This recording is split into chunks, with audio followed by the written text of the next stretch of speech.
It is an honor for me to stand before you today as I was given the opportunity to deliver today's sermon. We have just completed the joy service, and now I would like to ask for your attention for a short while.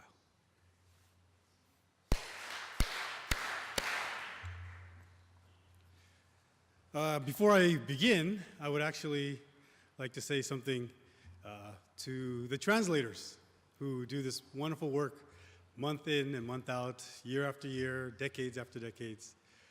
We truly appreciate all the work that you do. We have Nakotomi-san, Robert Barkaloff, and of course, Alim. Muchas gracias, señor. Kamsahamnida. Thank you always for all your work. Having grown up in this faith, I am the fourth generation on both sides of my family. I often heard, this happened to you because you were not this way or that way, or that happened to that person because they were not that way or this way. Most of the time, those statements were delivered with a negative undertone. It was almost saying, a bad thing happened to you because you were bad. Good or bad is a human definition. God the parent works in the realm of is. When we get into a human definition of something, that differs greatly depending on who is speaking. I can say that it is a hot day, and definitely it is a hot day, at least for me. When the temperature is 78 degrees, and others may say it is a perfect temperature when it's 78 degrees. Neither of our statements are fact, but we may both experience them as such. The only thing which is fact is that it is 78 degrees. When God the parent created us human beings, God gave us complete free usage of our minds. This means that we can think any way we want, even if some of what we think is contrary to how God the parent would like us to use our minds. What this also means is that we are all truly able to create the lives that we want.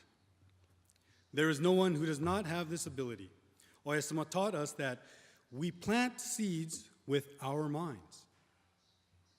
When you plant seeds of watermelon, you will reap watermelon.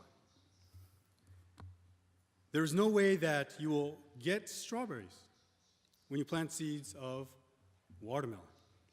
If you want strawberries, plant seeds of strawberries. If you want joy in your life, plant seeds of joy. If you want love in your life, plant seeds of love. If you want abundance in your life, plant seeds of abundance. You have to first experience the joy in your heart if you want joy in your life. That will be the seed you are sowing. You all know what joy feels like, so keep that in your heart. So you may ask, how do I do that? My mind keeps going to thoughts about things that make me feel bad. Consciously choose a thought that gives us joy. We have anywhere between 70,000 to 80,000 thoughts a day. We operate out of our subconscious mind about 95% of the time, which is, of course, most of the time. So whatever is playing in our subconscious mind is what we experience most of the time. That's a lot of subconscious thoughts. Your feeling is your gauge. When you feel bad, you are thinking thoughts that make you feel bad. When you are feeling good, you are thinking thoughts that make you feel good. Choose a thought that makes you feel joy, love, happiness, gratitude, or any combination thereof. It does not matter what the thought is as long as you feel one of those. It can be a thought of something which happened in your life, something you want to happen in your life, or your dream of what your life is to be. It can be anything as long as you experience joy, love, happiness, and gratitude. Have it be a thought that you have always ready for you. When you do this, you start to create a new neural pathway in your brain, just literally something in your brain. This is a pathway where information is transmitted. As you keep repeating the thoughts, the pathway becomes more and more ingrained. It will be the same as walking in a forest. The more times you take the same path, the pathway becomes created. This is a physical thing which actually gets created in your brain. So, as you create these new pathways of thoughts which give you joy, it's truly important that you feel that joy in your heart. As human beings, we have electricity running all throughout our bodies. We have magnetic energies running throughout our bodies as well. The magnetic field from our heart is 5,000 times stronger than that from our brain. 5,000 times. That's powerful. This means that when we experience things in our heart, we will magnetically attract that same energy much more powerfully than just by thinking about it. You have to feel it. When you feel joy, you will magnetically attract more energy, which generate the feelings of joy into your life. When I was teaching Shuyoka in Japan about 5 years ago, I was teaching the life of Oe-sama. On the days that the students would go to the Beseki lectures, the life of Oe-sama instructors for the Japanese classes would take turns doing a lecture for the remaining 350 to 400 Japanese students. For our English class, a special lecturer came to talk to the students in English for those who had already received the grant of healing. Therefore, I had no responsibilities. I had a nagging feeling inside of me. I wanted to give a lecture to those 350 to 400 students in Japanese. I wanted to do it, but I was really afraid. I spoke in front of groups of over 1,000, but it was always in English. Japanese is my secondary language and therefore not my dominant language.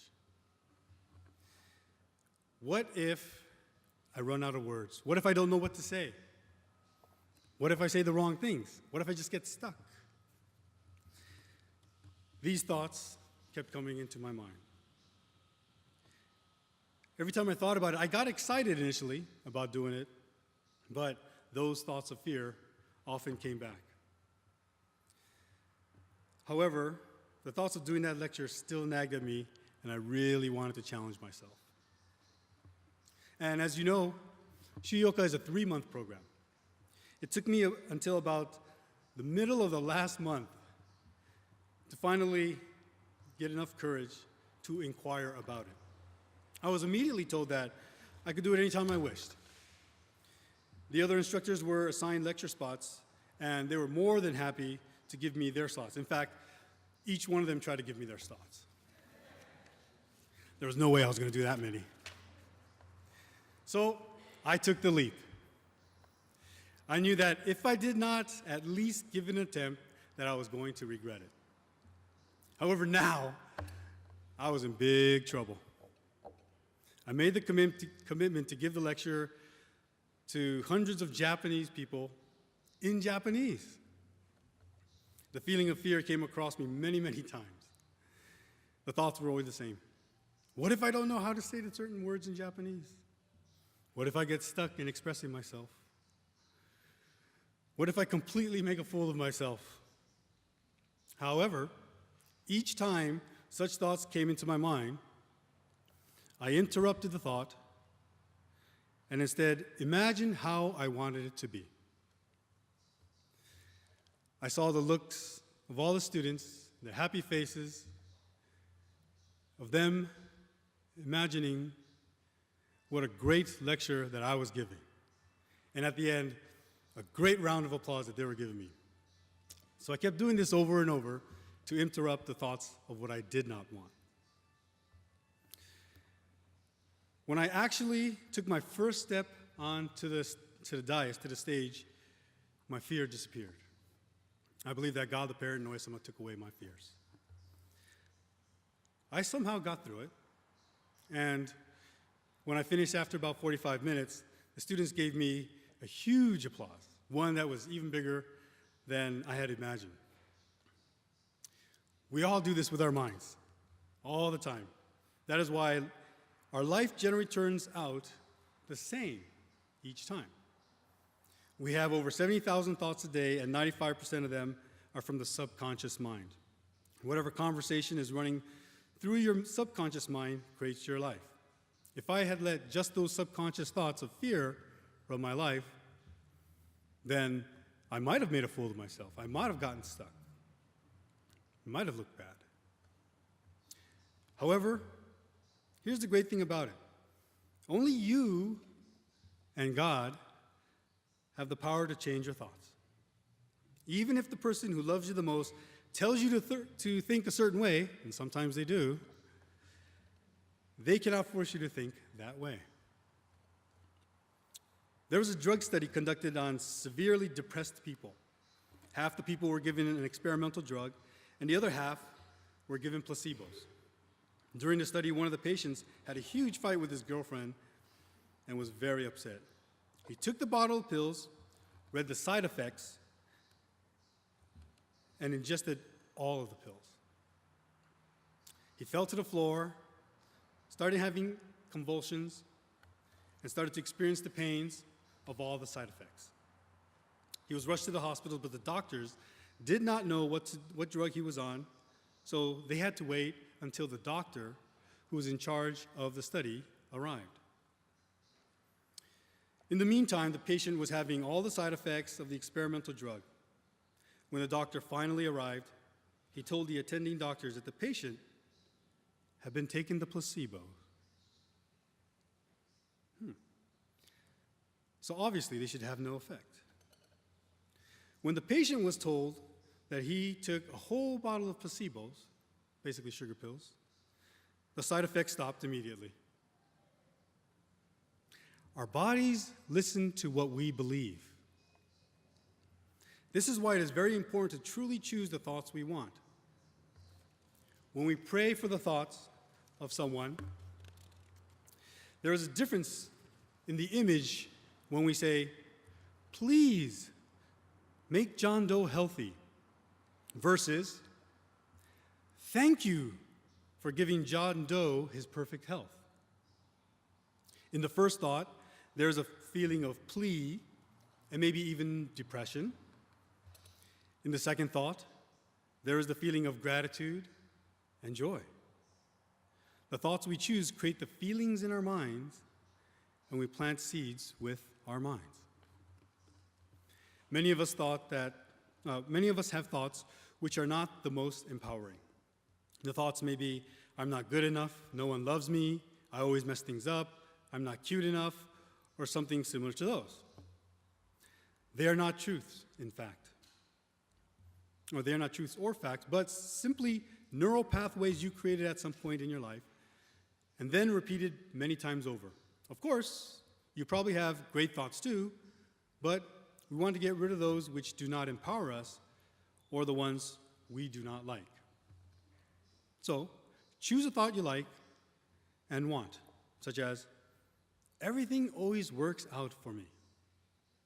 I'm always healthy. I'm powerful. Everyone loves me. Choose one that really calls out to you. Sometimes the one you really want is the one that brings tears to your eyes. Once you choose the thought, bring it into your heart and feel it. This is where you are planting the seed. For some, this may not be easy. If this is the case and you want the thought to be, I love myself, but it's too difficult, then start initially with something more like, I'm okay with myself. I'm good about myself. I'm a good person. Look through your life and find proof of that where that thought is true, or imagine how that would look in your life in its ideal setting. Use this thought over and over whenever you remember. If you forget, set your alarm. Literally take the time to run that thought through your life. Do this, especially as you are going to sleep. You know how you have nightmares if you watch a scary movie before you go to bed? Well, what you are doing is putting those thoughts into your subconscious mind. It's very important to take the thoughts that you want in your life and put them into your subconscious mind. Take them into your sleep, because they will get ingrained into your subconscious mind, and then those thoughts will start to repeat throughout your day. Repeat this over and over each night. If you have some sort of ailment or illness, see your life without it. See how joyous your life is and how great it is without your ailment. Feel how incredible your life is. Feel the love and happiness and joy in your life.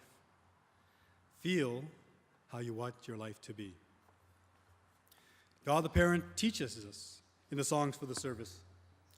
Seventh, suffering comes from your own mind, so you should reproach yourself. Though illness is so trying, no one has ever known its origin. Until this time, all of you equally have been ignorant of the origin of illness. This time it has been revealed. The origin of illness lies in your own mind. Further in the Ofudesaki, God the Parent writes, there is nothing at all which should be called illness. It is only because there are paths of the mistaken mind. These paths are miserliness, covetousness, self-love, greed, and arrogance. They are the dusts. All human beings in this world are the children of God. Listen and understand well the words of God. If only the dusts are cleanly swept away, then I shall work marvelous salvation. God the Parent teaches us that the origin of illness lies in our own minds and that we need to sweep the dust from our minds. It is our sincere minds which God accepts. Not only must we plant the seeds of what we want in our lives, but we must also sweep the dust from our minds. When we have much dust in our minds, it is similar to a dirty window. When it is so dirty that we cannot see out of the window, we cannot even see when someone is waving to us from the other side. When God the Parent is waving from the other side to us, and our minds are so dusty, we cannot see God because the dusts are in the way. It's important to set up a regimen. When we want a certain result with our physical body, we cannot just go out and work out one day and expect a perfect result of how we want. We must set up an exercise regimen 3 to 5 times a week, do the specific types of exercise that gets us the result that we want. For our minds, we must sweep the dust each and every day. We must have a daily regimen set up in our lives to sweep the dust from our minds. This can be called hinokshin, or doing salvation work, or anything which God the Parent teaches us as contributing to others. As you plant the seeds of what you want in your life and follow a daily regimen of cleansing the dust from your minds, your life can only get better. However, we must continue to progress forward each day. Always remember that God the Parent Noe-sama taught us that we must help others live a joyous life. This is a path of the joyous life world. In order to achieve this, we must live life joyously each day and help others do the same. Remember that only you have the power to create the life that you truly want, and along the way, help others do the same. Thank you very much for your attention.